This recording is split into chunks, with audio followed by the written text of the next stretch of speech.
Good afternoon.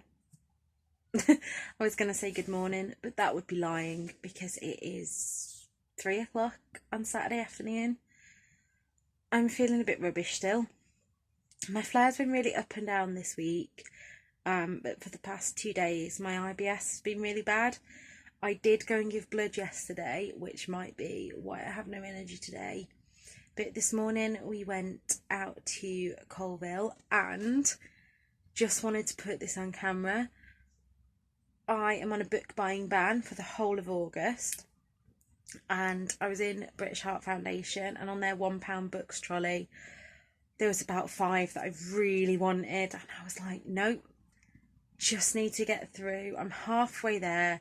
I need to prove to myself that I can go 30 days without buying books. Talking about books, I have just finished Boy Queen by George Lester. And that book, okay, I've never watched RuPaul's Drag Race. I think I've said before, I don't really watch much telly, but there's a lot of references to it in there, and I still absolutely loved it. I hope there's going to be a second one, George Lester, because I need more drag. I need more Robin doing drag, and I need Robins next year, and I need to know what happens. So please, if you haven't already, please write another book. So that was that. I am going to, I think, start putting when I finish books into this vlog, possibly at the end of each week. I don't know, I haven't quite figured it out yet. I'm just trying to figure out what to do with this channel. Throwing things now. I'm just about to read today's pages of the Nakano thrift shop. This is a pretty middle of the road book I'm finding so far. It's good, but it's not like so good that I can't put it down. It's one that I can take or leave. So I'm gonna read that. And that's about it really. Got my Dickies dungarees on, which you'll remember I got for £3 from the Cancer Research Shop. I'm just gonna chill. I'm back at work tomorrow night for 3 nights. So we will just see how that goes. So I'm still not totally sure I'm okay with how my book nook is arranged. I want to get another shelf. Ernie, stop it. Cat is scratching at the door. So I was going to move this. Let me show you. I was going to move this big bookcase across into the corner, and then move this up and put this one in there. But now I can't decide whether I should just clear out this area here behind my chair and put that bookcase in there. The idea is that I want to get another one of these to put across there, but I'm a little bit lost. I'm not sure which direction to go in, but behind my chair needs cleaning out anyway, so I'm going to do that now. So started to move things around, and I just have not got the energy. This is Spoonie Life for you. So I've come to lie on my bed with some old Vogue magazines that I found. I think I've said before, this is how is described as like tired but wired. So my brain can't settle and it's going 100 miles a minute, but my body's so physically tired, which is the fun of having anxiety and depression, because the anxiety gets you on edge and wired, while the depression makes you just want to sleep. So yeah, just gonna do that. Good afternoon. It is now Sunday, and I have just finished, well, sort of planning my week. I don't really have much planned this week apart from working. I'm doing 3 night shifts again, which I shouldn't do, and it's stupid, and it's gonna put me into another flare, but I'd already committed to these shifts, so just gonna get through them. 3 days on, then 4 days off. Let's say days, nights. 3 on, 4 off, 2 on. Yeah, something like that. My hair is a mess. I need to wash it, but can't be bothered. So I'm going to use a lot of dry shampoo and get on with the night. I'm sure my patients don't mind as long as I don't smell. Everybody's happy.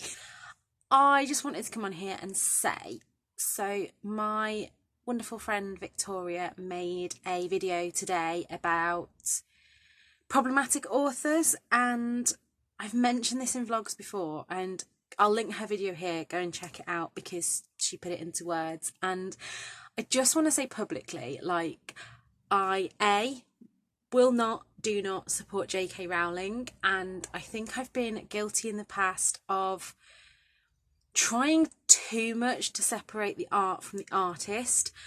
I think J.K. Rowling has done a lot of problematic things, and people say, oh, well, we can't just cancel people for having a difference of opinion. It's not a difference of opinion when she is physically trying to take away someone's human rights. I didn't grow up with the Harry Potter books. I hadn't read them as a child, so I know that I don't have that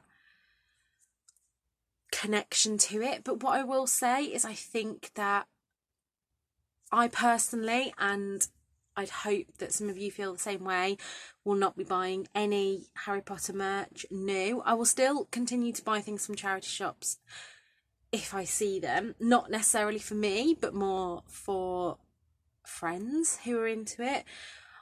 I have the films on DVD, so if I want to watch them, I will watch them. But J.K. Rowling doesn't need any of my money, put it that way. And there's been a few other problematic authors. I don't know too much about any of them to really go into detail in a video, but I know that Rainbow Rowell is problematic, and I said this when I read Eleanor and Park. It's the one and only Rainbow Rowell that I read, and I was like, whoa, she is racist. And people are allowed to make mistakes. That's not what this is. And that's what I think when people shout, whoa, cancel culture, we forget, is that if she'd have then come out and said, look, I've realised that was wrong, I've learnt from it, but she hasn't.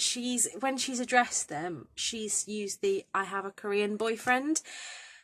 And yeah, if you haven't already read or listened to, as I did, I finished last week Why I'm No Longer Talking to White People About Race, and it made me really uncomfortable, but it also made me see that there's a lot that we could be doing. And, you know, I hold my hands up personally. There were things in that I was like, hang on, I don't agree with that. But then actually when the author went through, I went, yeah, actually. And I shared something on Instagram today, is like, my white skin has given me privilege. And it doesn't mean that my life has been easy. You know, I live with chronic illness, and, you know, we've all had shit going on, but the colour of my skin hasn't added to that shit, and that's what white privilege is all about. Yeah, so that's my little rant for today. You probably won't see anything of me until Wednesday now, because I will be either eating, sleeping, or working. So yeah, I just had to try and capture this in a video. I'll talk more about why I'm feeling down, but my cat just put his arms around me in an actual cuddle. I don't know if you can see that as well from this angle. But yeah, I'm just going to go and have a little cry now. So, I don't really know how to phrase any of this. That's just Ernie in the background there. I've always said that on this channel I'll be honest, and I find my physical health really easy to talk about because nobody doubts what you say. I know I've had doubters with my chronic pain before, but if I sit and say I've had this surgery, or I'm starting this medication, or I'm doing this, nobody questions it. But when it comes to mental health, I think there's a lot on the internet where people think you're either jumping on the bandwagon or don't have it that bad, and what have you got to be upset about. But anxiety and depression wise, I hit rock bottom on Monday night at work and had to leave a shift. I've been a healthcare assistant for going on 10 years now, and I've never had to leave a shift because of being just so upset. I felt like I couldn't do my job. It started about a week ago when... So, with not being able to do manual handling and things... Hang on, I've just got to stop Ernie from jumping out the window. So yeah, where was I?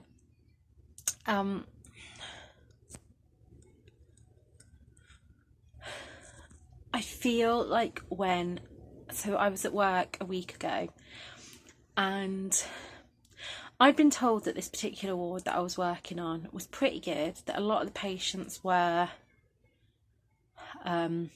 independent and self-caring, but I didn't know the stuff here, and I actually kind of booked it because I'd got into this funk in my head about different wards, and I wanted to prove to myself that I could do it, and it just spectacularly backfired when I went down to escort a patient and basically had 2 or 3 different people questioning why I couldn't manual handle, and these people were not my bosses. These people were just people that were assuming that I was being lazy, which... it's always a little bit of a bugbear of mine because I hate the thought that someone would think that I'm lazy. In an old job, I had a deputy sister accuse me of being lazy when I cut down my hours to help with my health. And yeah, so although I'll always be honest here about my chronic pain and things, in the real world, I never really like to admit how much I'm struggling with that. And it's almost coming to terms with the fact that everything that my body has let me down on means that I can't do my job anymore. It's too much. So yeah, Tuesday night basically broke me. Monday night broke me. And I've just wanted to hide since then. I've spent a lot of time in bed and a lot of time on the sofa. So, yeah, I feel guilty all the time. Like, I'm letting people down. I'm trying to stick to my booktube commitments, which actually I am going to try and still film, because planning a video gives my brain something else to focus on. But there's not going to be a vlog next week, just while I get my head back together a bit. So I'm sorry to end this one on such a downer. There's really no shame in talking about your mental health, and I made an appointment with my GP straight away when I felt like I hit rock bottom, and I've been referred for some counselling, but the next available appointment's in like 7 weeks. So until then, I'm literally just taking each day as it comes. My friends have been absolutely wonderful support. I actually don't know what I'd do without them. And I'm just taking each day as it comes. Victoria said to me something along the lines of, you're basically a fancy house plant.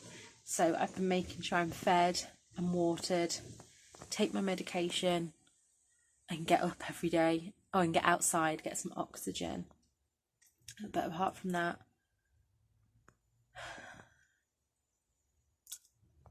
I hate not earning. I hate not being able to put money into savings and just having to rely on my husband, because he's fantastic, but I've always grown up like I'm an independent woman and I don't need a man. But right now, without him, I wouldn't have a roof over my head. So, and I'm not filming this for pity. I'm really not.